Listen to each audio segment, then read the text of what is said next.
For the second in our series about locally run businesses, we meet Simon Winridge, co-founder of the hugely successful Winridge Forest Railway Park.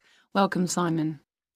Now, perhaps you can begin by telling us a little bit about how it all started. Well, during the 1970s, my wife Liz and I had just acquired 80 acres of sheep farming land, and we decided to settle down and have children. Pretty soon we had a daughter, Sarah, and a son, Duncan. The place was wonderful for the kids. They particularly loved trains and gradually built up an enormous network of miniature railway track. I began to develop larger-scale models of locomotives, but we didn't think anything more of it until I went on a trip to a theme park near Birmingham and decided we could do a much better job. So we set up a small one ourselves, based on the miniature railway, and we opened to the public for just a month that year, 1984, in July, our driest month, because our children said they didn't want our guests to have a miserable wet visit. I dealt with park business and Liz carried on with the farm work. It soon became clear that we were onto a winner. We began to extend the railway track and lay it among more interesting landscape by planting trees, which in turn attracted more wildlife, and by making cuttings through the rock. Nowadays, we're open all year round, and we're pleased to say that Winridge is one of the most popular visitor attractions in the area, with 50,000 visitors a year. 1.5 million people have been through our doors since we opened. All these visitors mean we have had to expand our operation, and it's now a truly family concern. I'm near to retirement age, so I only concern myself with looking after the mechanical side of things, keeping the trains going. Liz now devotes all her energies to recruiting and supporting the large squadron of workers, which keep the place running smoothly. We're really pleased that, after some years away teaching, Sarah has now returned to the park and makes sure the visitors are kept fed and watered, which keeps her pretty busy, as you can imagine. Our son Duncan has been a stalwart of the park for the last 10 years, taking over from me in the area of construction. And I'll say a little bit more about that in a moment. And his new wife, Judith, has also joined the team in charge of retail.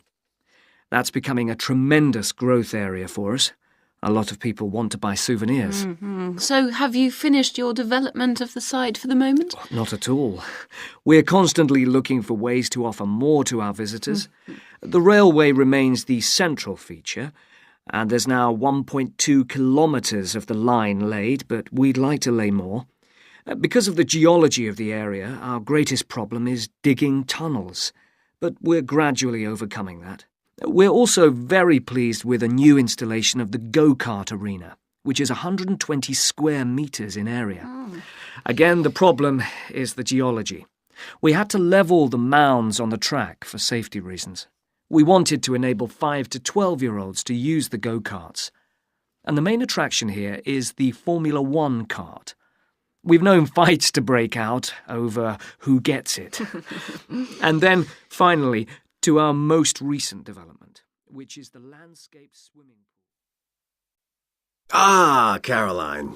Come on in, sit down. Thanks. So how's the dissertation planning going? Well, Dr. Shulman, I'm still having a lot of trouble deciding on a title. Well, that's perfectly normal at this stage. And this is what your tutorials will help you to do. Right.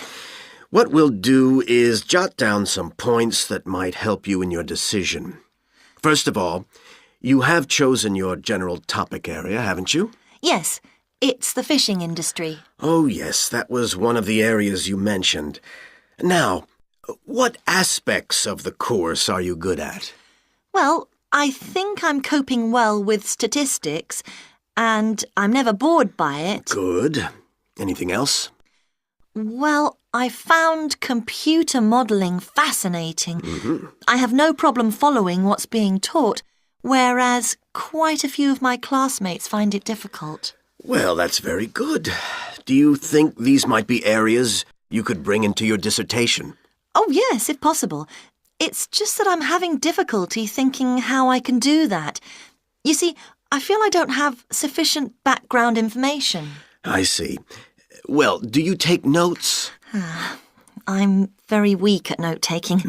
My teachers always used to say that. Well, I think you really need to work on these weaknesses before you go any further. What do you suggest? Well, I can go through the possible strategies with you and let you decide where to go from there. Okay, thanks. Well, some people find it helpful to organize peer group discussions. You know, each week a different person studies a different topic and shares it with the group. Oh, right. It really helps build confidence. Yeah. You know, having to present something to others. I can see that.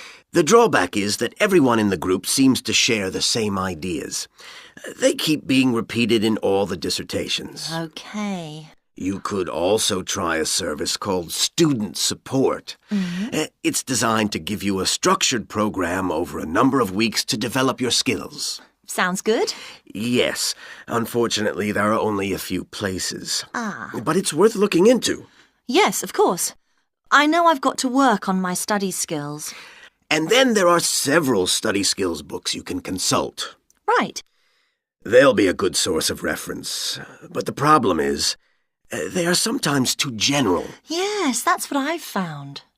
Other than that, I would strongly advise quite simple ideas, like using a card index. Well, yes, I've never done that before. It's simple, but it really works because you have to get points down in a small space. Another thing I always advise is don't just take your notes and forget about them. Read everything 3 times. That'll really fix them in your mind. Yes. I can see it'd take discipline, but... Well, if you establish good study skills at this stage, they'll be with you all your life. Oh, yes, I completely agree. It's just that I don't seem to be able to discipline myself. I need to talk things over. Well, we'll be continuing these tutorials, of course. Let's arrange next month's now. Let's see. I can see you virtually any time during the week starting the 22nd of January. What about the 24th? I'm free in the afternoon. Sorry, I'm booked then. What about the following day? The Thursday? Yeah? I can make the morning. Fine. We'll go for the 25th then. That's great. Thanks. Good morning. In the last few lectures, I've been talking about the history of domestic building construction. But today, I want to begin looking at some contemporary experimental designs for housing. So, I'm going to start with a house which is constructed more or less under the ground. And one of the interesting things about this project is that the owners, both professionals but not architects, wanted to be closely involved, so they decided to manage the project themselves. Their chief aim was to create somewhere that was as environmentally friendly as possible. But at the same time, they wanted to live somewhere peaceful. They'd both grown up in a rural area and disliked urban life. So the first thing they did was to look for a site, and they found a disused stone quarry in a beautiful area. The price was relatively low, and they liked the idea of recycling the land, as it were. As it was, the quarry was an ugly blot on the landscape, and it wasn't productive any longer either. They consulted various architects and looked at a number of designs before finally deciding on one. As I've said, it was a design for a sort of underground house, and it was built into the earth itself, with 2 stories. The north, east, and west sides were set in the earth, and only the sloping south-facing side was exposed to the light. That was made of a double layer of very strong glass. There were also photovoltaic tiles fixed to the top and bottom of this sloping wall. These are tiles that are designed to store energy from the sun. And the walls had a layer of foam around them too to increase the insulation.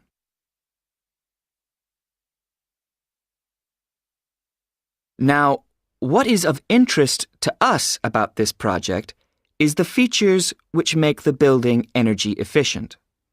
Sunlight floods in through the glass wall, and to maximize it, there are lots of mirrors and windows inside the house.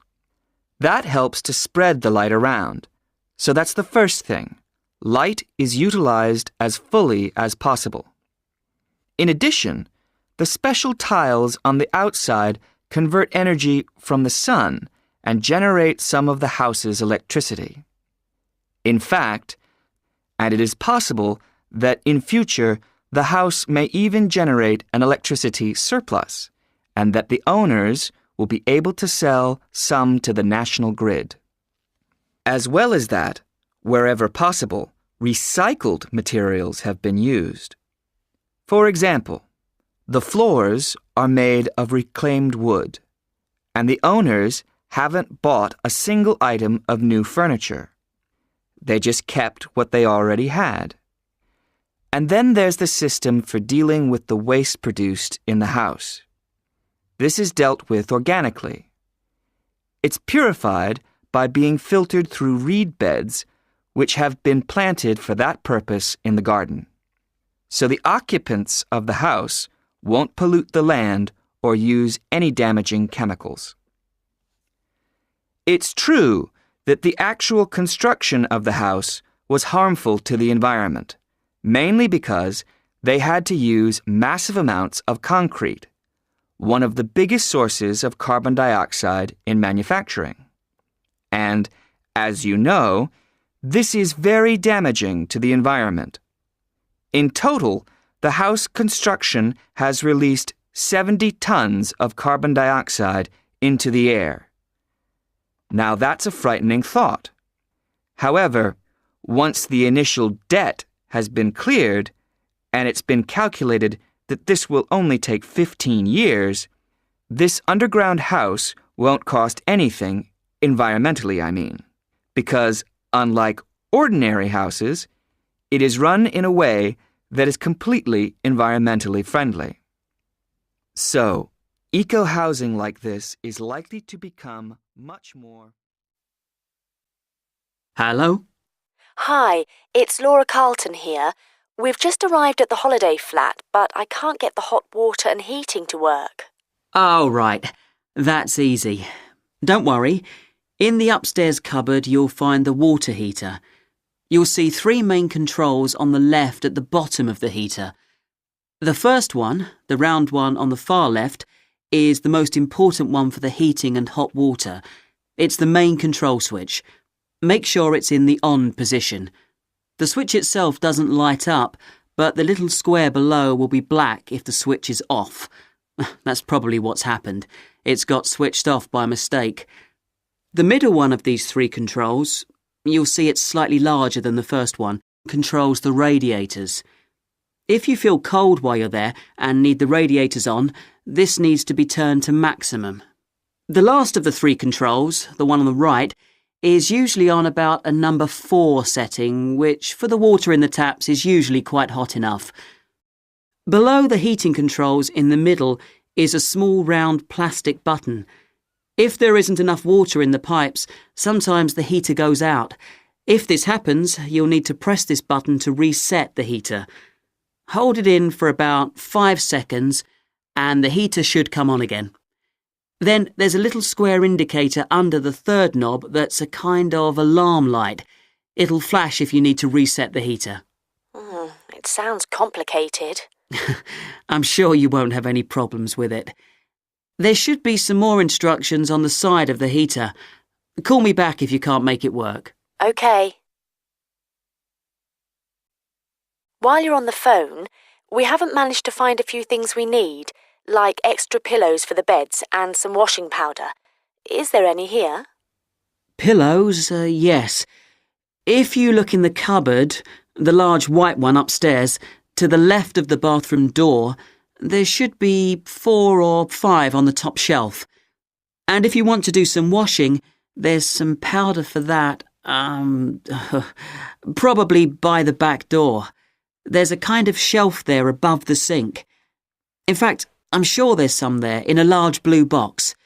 You need about half a cupful for each wash. Oh, and that reminds me. The spare key to the back door is hanging on a hook on the wall by the sitting room window. Please make sure to put it back when you've used it. The previous guest lost it in the garden and I had to get another one made. And if you have any trouble with the lamps, you'll find some spare bulbs in a large cardboard box. It's on top of the washing machine with all kinds of useful things in it. Oh, and another thing I forgot to mention when we last spoke. Yes? I've left you a local map, so you'll be able to find your way around easily. It shows the whole area. I put it in the top drawer of the chest under the TV in your bedroom. There's a whole file of local information in there too. Thanks. What about visiting the town? Can you give us any advice? Yes, you'll need to take the car. It's too far to walk from the flat, really. You have to pay to leave your car in all the car parks now, I'm afraid. I like the one that's by the station best, and you can walk to the town centre from there in 5 minutes. That's where all the best restaurants are. But if you want a takeaway, the Italian one does really good pasta and pizzas. Call 732281 for that one, or 766119 for the Chinese. They're both good, and they'll both deliver to the flat. As for places to visit, yes, do go and see the Railway Museum. The exhibition is small, but really good. It gets very crowded on Sundays, so I suggest you visit it on a quieter day, later in the week, but not on Thursdays, which is market day. You won't find anywhere to park, and it's also the only day of the week when they're not open. Anything else? Not for the moment. Thanks. Hello, Kira. How are you? Fine, thanks, Paul. How are you? Well, thanks. It's good to see you. It must be 12 months since you did our course. That's right. It's nice to come back and say hello. What course did you enroll in? Actually, I went straight into third-year pharmacy. They credited me with 2 years, which probably made it more difficult for me. On the other hand, you were lucky to be granted credits. Is that why you chose the course? Yes, and as I'd already finished a course in it in my country, I thought it would be easier if I studied something I already knew. I didn't realize you went into third year. I thought you started in first year. No wonder it was so hard. And what do you think is one of the big differences between studying at a university here and studying in your country? Well, I found it very difficult to write assignments because I wasn't familiar with that aspect of the system here.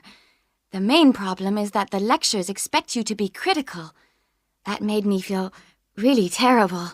I thought, how can I possibly do it? How can I comment on someone else's research when they probably spent 5 years doing it? I think a lot of people who come from overseas countries have similar problems. But after a while, it became easier for me.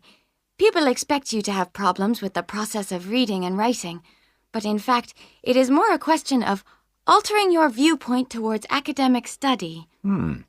How was the content of the lectures? Was it easy for you? I didn't really have many problems understanding lectures.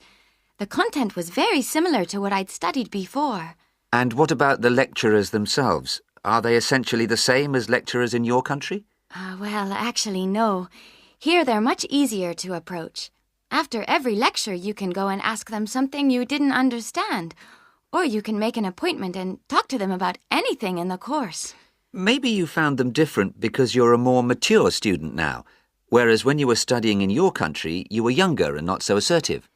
No, I don't think that's the difference. Most of the students here do it. In my faculty, they all seem to make appointments, usually to talk about something in the course that's worrying them, but sometimes just about something that might really interest them, something they might want to specialize in. The lecturers must set aside certain times every week when they're available for students. That's good to hear. And how was your timetable? Was it a very busy year? Oh, very, very busy. They make you work very hard. Apart from lectures, we had practical sessions in a lot of subjects. We did these in small groups. I had to go and work 4 hours every week in a community pharmacy. Actually, I enjoyed this very much, meeting new people all the time. Then in second semester, we had to get experience in hospital dispensaries. So every second day we went to one of the big hospitals and worked there. And on top of all that, we had our assignments, which took me a lot of time. Oh, I nearly forgot. Between first and second semesters, we had to work full-time for 2 weeks in a hospital. That does sound a very heavy year. So, are you pleased now that you did it? Do you feel some sense of achievement?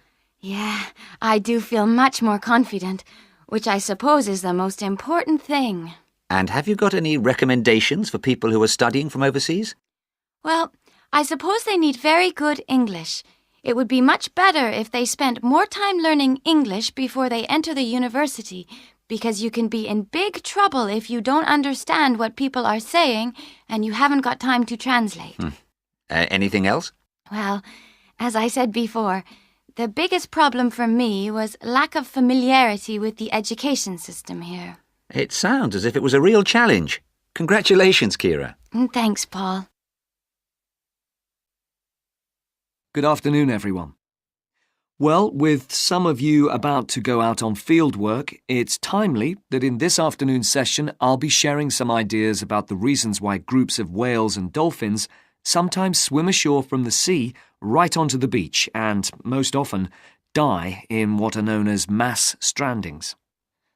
Unfortunately, this type of event is a frequent occurrence in some of the locations that you'll be travelling to, where sometimes the tide goes out suddenly, confusing the animals.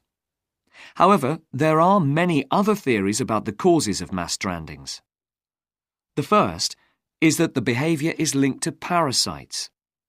It's often found that stranded animals were infested with large numbers of parasites. For instance, a type of worm is commonly found in the ears of dead whales.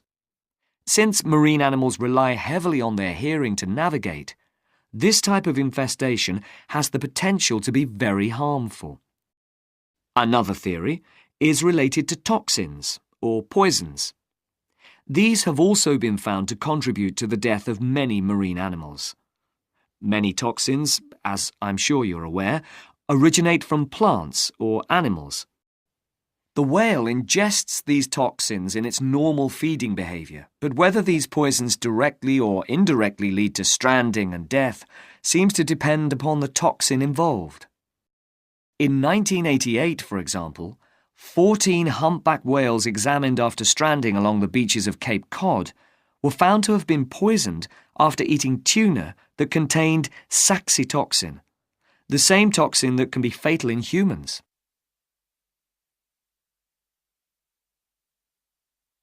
Alternatively, it has also been suggested that some animals strand accidentally by following their prey ashore in the confusion of the chase.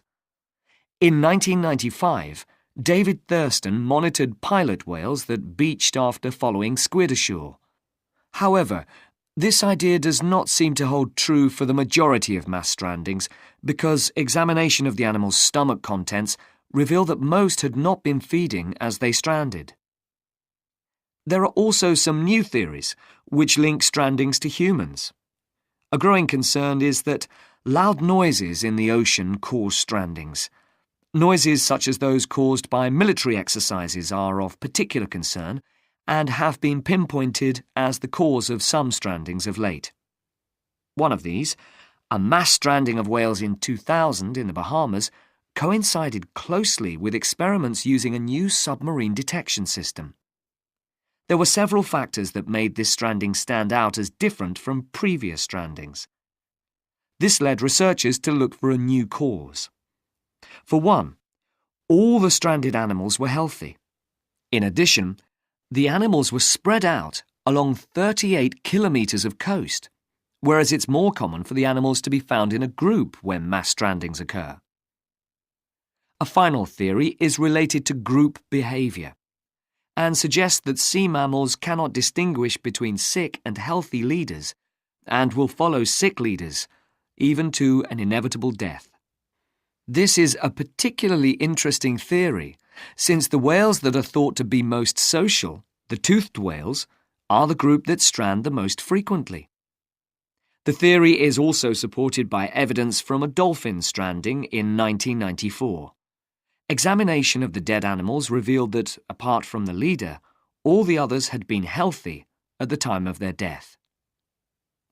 Without one consistent theory, however, it is very hard for us to do anything about this phenomenon except to assist animals where and when we can. Stranding networks have been established around the world to aid in rescuing animals and collecting samples from those that could not be helped. I recommend John Connor's Marine Mammals Ashore as an excellent starting point if you're interested in finding out more about these networks or establishing one yourself. Now we go to Jane, who is going to tell us about what's happening in town this weekend. Right, thanks, Andrew. And now on to what's new. And do we really need yet another sports shop in Bradcaster? Well, most of you probably know Sports World, the branch of a Danish sports goods company that opened a few years ago. It's attracted a lot of custom, and so the company has now decided to open another branch in the area. It's going to be in the shopping centre to the west of Bradcaster, so that will be good news for all of you who found the original shop in the north of the town hard to get to. I was invited to a special preview, and I can promise you, this is the ultimate in sports retailing. The whole place has been given a new minimalist look with the company's signature colours of black and red. The first 3 floors have a huge range of sports clothing as well as equipment, and on the top floor there's a cafe and a book and DVD section. You'll find all the well-known names, as well as some less well-known ones. If they haven't got exactly what you want in stock, they promise to get it for you in 10 days, unlike the other store where it can take up to 14 days. They cover all the major sports, including football, tennis and swimming, but they particularly focus on running, and they claim to have the widest range of equipment in the country. As well as that, a whole section of the 3rd floor is devoted to sports bags, including the latest designs from the States. If you can't find what you want here, it doesn't exist. The shop will be open from 9 a.m. this Saturday, and if you go along to the opening, then you'll have the chance to meet the national 400 metres running champion, Paul King, who's coming along to open the shop. And he will be staying around until about midday to chat to any fans who want to meet him and sign autographs. Then there will be a whole range of special attractions all weekend. There will be free tickets for local sporting events for the first 50 customers, and also a special competition open to all. Just answer 15 out of 20 sports questions correctly to win a signed copy of Paul King's DVD, Spring Tips, while the first person to get all the questions correct gets a year's free membership of the Bradcaster Gym. All entrants will receive a special sports calendar with details of all Bradcaster fixtures in the coming year. One of the special opening offers is a fitness test, a complete review of your cardiac fitness and muscle tone, actually done in the shop by qualified staff. This would normally cost £30, but is available at half price for this month only. There are only a limited number of places available for this, so to make a booking, phone 560 341. In addition, if you open an account, you get lots more special offers, including the chance to try out equipment at special open evenings. Before we start, Spiros and Hiroko, thanks for coming in today to talk about your recent study experiences, and congratulations to you both in doing so well in your first semester exams. Thank you. I'd like to discuss with you the value of the English for Academic Purposes course you did here last year before starting your university course. Spiros, if I could start with you, What parts of the program have now proved to be particularly valuable to you? I think that having to do a seminar presentation really helped me. For example, a couple of weeks ago in our marketing subject, when it was my turn to give a presentation, I felt quite confident. Of course, I was still nervous, but because I had done one before, I knew what to expect. Also, I know I was well prepared, and I had practiced my timing. In fact, I think that in relation to some of the other people in my group, I did quite a good job, because my overall style was quite professional. What about you, Hiroko? That's interesting. In my group, I was really surprised by the way the students did their presentations. They just read their notes aloud. Can you believe that? They didn't worry about their presentation style or keeping eye contact with their audience. And I remembered that these things were really stressed to us in the course here. So, how did you approach your presentation, Hiroko? Well, to speak frankly, I read my notes too.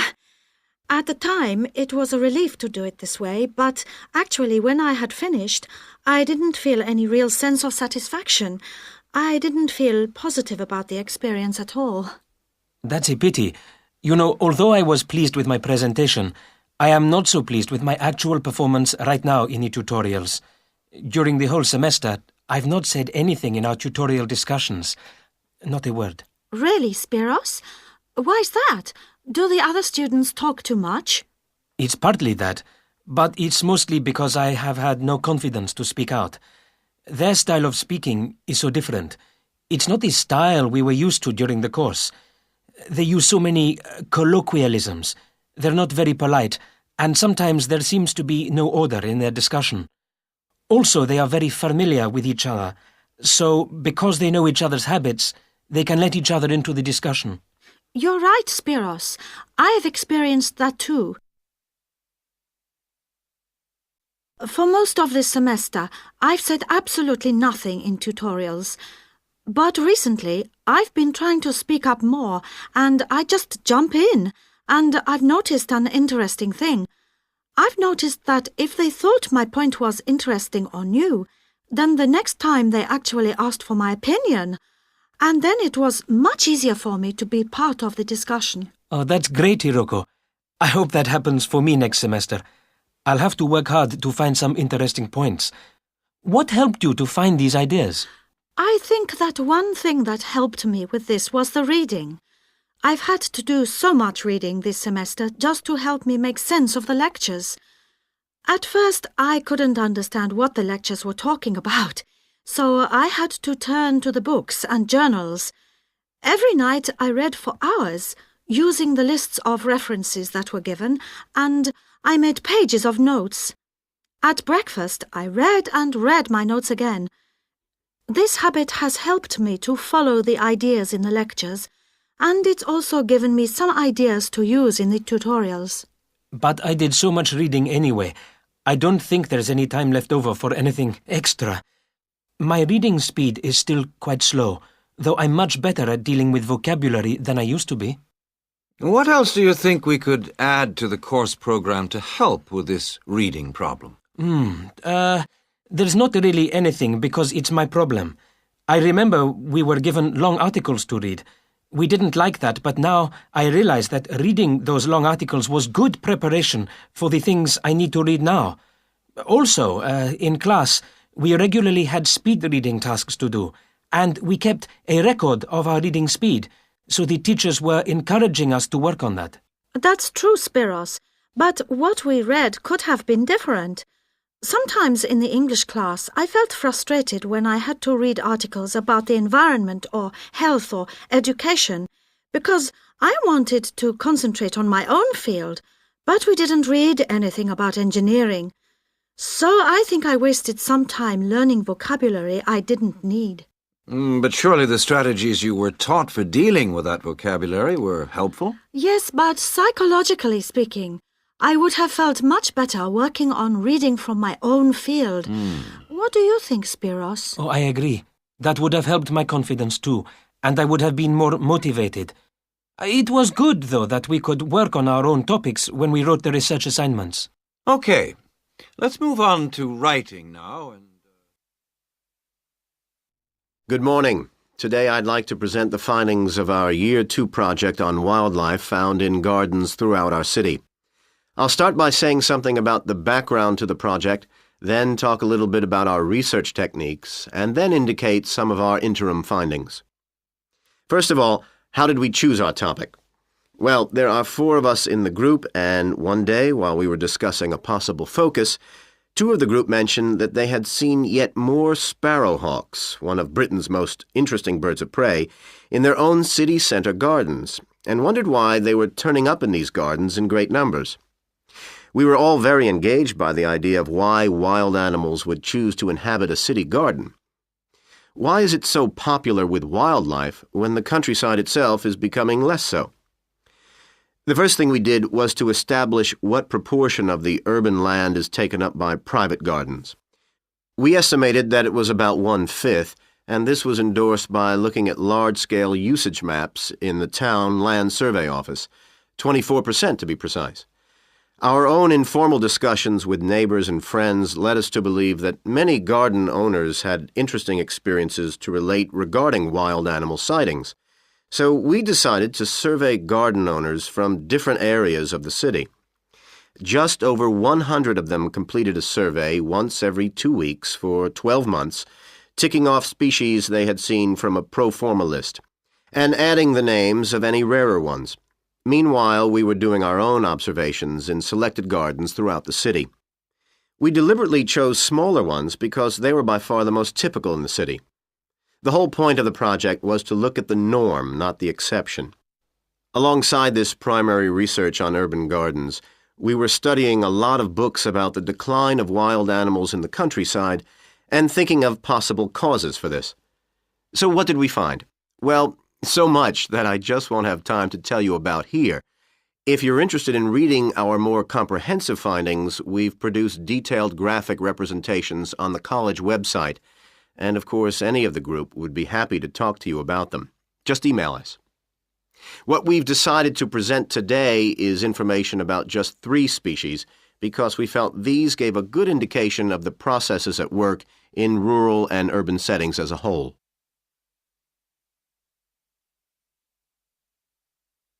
The first species to generate a lot of interesting information was frogs, and there was a clear pattern here. They proliferate where there is suitable water. Garden ponds are on the increase, rural ponds are disappearing, leading to massive migration to the towns. Hedgehogs are also finding it easier to live in urban areas, this time because their predators are not finding it quite so attractive to leave their rural environment, so hedgehogs have a better survival rate in cities. We had lots of sightings, so all in all, we had no difficulties with our efforts to count their numbers precisely. Our final species is the finest of bird singers, the song thrush. On the decline in the countryside, they are experiencing a resurgence in urban gardens because these days gardeners are buying lots of different plants, which means there's an extensive range of seeds around, which is what they feed on. Another factor is the provision of nesting places, which is actually better in gardens than the countryside. Hard to believe it, but it's true. Incidentally, we discovered that a massive new survey on song thrushes is about to be launched, so you should keep an eye open for that. Now, I'd be happy to answer any questions you may have. Hello, I'm delighted to welcome you to our Wildlife Club, and very pleased that you're interested in the countryside and the plants and creatures of this area.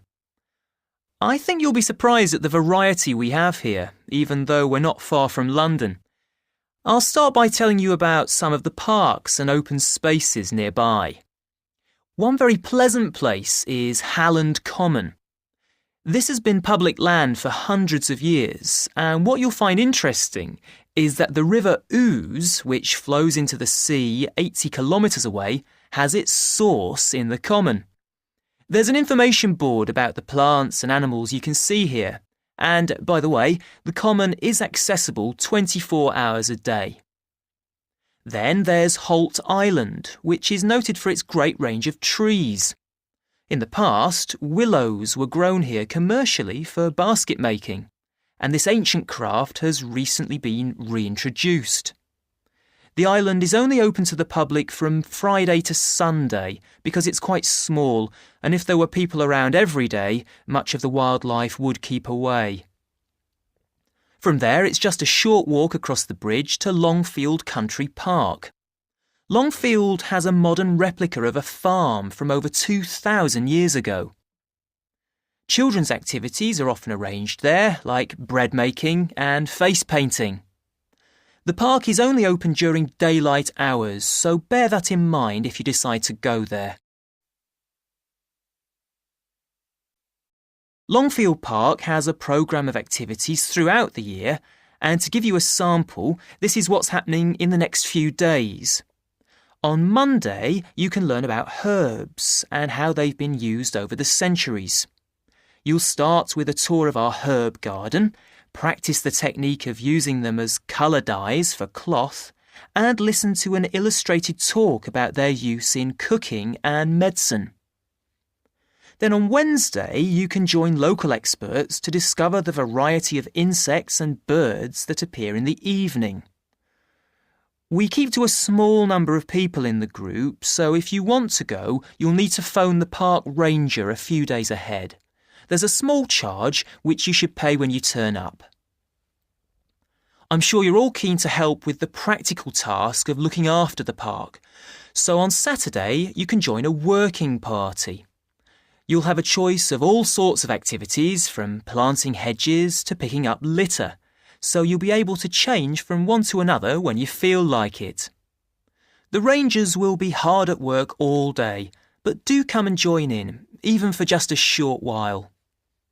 One thing, though, is to make sure you're wearing something that you don't mind getting dirty or torn. And finally, I'd like to tell you about our new wildlife area, Hinchingbrook Park, which will be opened to the public next month. This slide doesn't really indicate how big it is, but anyway, you can see the 2 gates into the park and the main paths. As you can see, there's a lake in the northwest of the park with a bird hide to the west of it at the end of a path, so it'll be a nice, quiet place for watching the birds on the lake. Fairly close to where refreshments are available, there's a dog walking area in the southern part of the park, leading off from the path. And if you just want to sit and relax, you can go to the flower garden. That's the circular area on the map, surrounded by paths.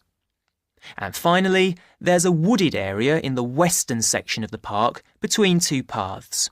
OK, that's enough from me, so let's get on and have a look. Hi, Yun. As you know, I've asked you here today to discuss the future of our Self-Access Centre.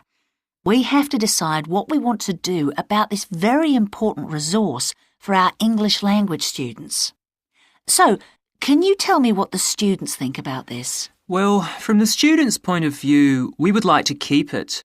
The majority of students say that they enjoy using it because it provides a variation on the classroom routine, and they see it as a pretty major component of their course.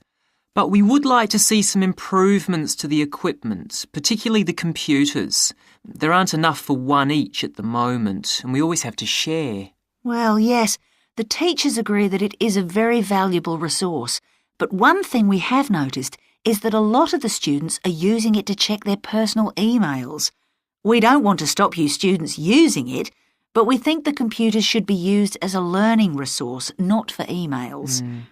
Some of us also think that we could benefit a lot more by relocating the Self-Access Centre to the main university library building. How do you think the students would feel about that, Yun? Well, the library is big enough to incorporate the Self-Access Centre, but it wouldn't be like a class activity anymore. Our main worry would be not being able to go to a teacher for advice. I'm sure there would be plenty of things to do, but we really need teachers to help us choose the best activities. Well, there would still be a teacher present and he or she would guide the activities of the students. We wouldn't just leave them to get on with it. Yes, but I think the students would be much happier keeping the existing setup. They really like going to the Self-Access Centre with their teacher and staying together as a group to do activities. If we could just improve the resources and facilities, I think it would be fine. Is the cost going to be a problem? It's not so much the expense that I'm worried about, and we've certainly got room to do it, but it's the problem of timetabling a teacher to be in there outside class hours. If we're going to spend a lot of money on equipment and resources, we really need to make sure that everything is looked after properly. Anyway, let's make some notes to see just what needs doing to improve the centre. Now, what about the computers? I think it might be a good idea to install some new models. They would take up a lot less room, and so that would increase the workspace for textbooks and so on. That would be great. It is a bit cramped in there at times. What about other resources? Do you have a list of things that the students would like to see improved? Yes, one of the comments that students frequently make is that they find it difficult to find materials that are appropriate for their level, especially reading resources. So I think we need to label them more clearly. Well, that's easy enough. We can get that organised very quickly. In fact, I think we should review all of the study resources, as some of them are looking a bit out of date. Definitely. The CD section especially needs to be more current. I think we should get some of the ones that go with our latest course books and also make multiple copies. Good. Now, I was also thinking about some different materials that we haven't got in there at all. What do you think of the idea of introducing some workbooks? If we break them up into separate pages and laminate them, they'd be a great resource. The students could study the main course book in class and then do follow-up practice in the Self-Access Centre. That sounds good. OK, now finally we need to think about how the room is used. I'll have to talk to the teachers and make sure we can all reach some agreement on a timetable to supervise the centre after class. But we also need to think about security too, especially if we're going to invest in some new equipment. What about putting in an alarm? Good idea. The other thing I'd like to do is talk to our technicians and see whether we could somehow limit the access to email. I really don't want to see that resource misused. What about if we agree to only use it before and after class? Yes, that would be fine. OK, anyway, that's great for now. We'll discuss it further when we've managed to sort. Good morning, everyone. Now, whether you're going to university to study business or some other subject, many of you will eventually end up working for a company of some kind. Now, when you first start working somewhere, you will realize that the organization you've joined has certain characteristics. And we often refer to these social characteristics as the culture of the organization. This includes its unwritten ideas, beliefs, values, and things like that. One well-known writer has classified company cultures by identifying 4 major types. The first type is called the power culture, and it's usually found in small organizations. It's the type of culture that needs a central source of power to be effective. And because control is in the hands of just 1 or 2 people, there aren't many rules or procedures.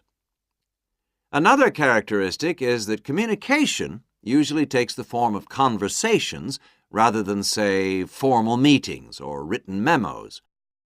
Now, one of the benefits of this culture is that the organization has the ability to act quickly, so it responds well to threat or danger on the one hand, and opportunity on the other. But on the negative side, this type of organization doesn't always act effectively, because it depends too much on 1 or 2 people at the top, and when these people make poor decisions, there's no one else who can influence them. And the kind of person who does well in this type of business culture is one who is happy to take risks, and for whom job security is a low priority. The next type is known as role culture. That's R-O-L-E, not R-O-double-L, by the way. And this type is usually found in large companies, which have lots of different levels in them. These organizations usually have separate departments that specialize in things like finance or sales or maintenance or whatever. Each one is coordinated at the top by a small group of senior managers, and typically everyone's job is controlled by sets of rules and procedures, For example, there are specific job descriptions, rules for discipline, and so on. What are the benefits of this kind of culture? Well, firstly, because it's found in large organizations, its fixed costs, or overheads as they're known, are low in relation to its output or what it produces. In other words, it can achieve economies of scale. And secondly, it is particularly successful in business markets where technical expertise is important.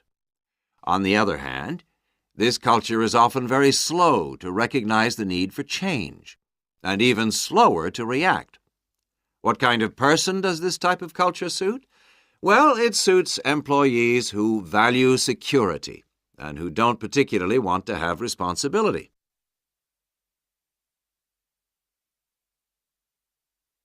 Moving on now to task cultures. This type is found in organizations that are project-oriented. You usually find it where the market for the company's product is extremely competitive, or where the products themselves have a short lifespan.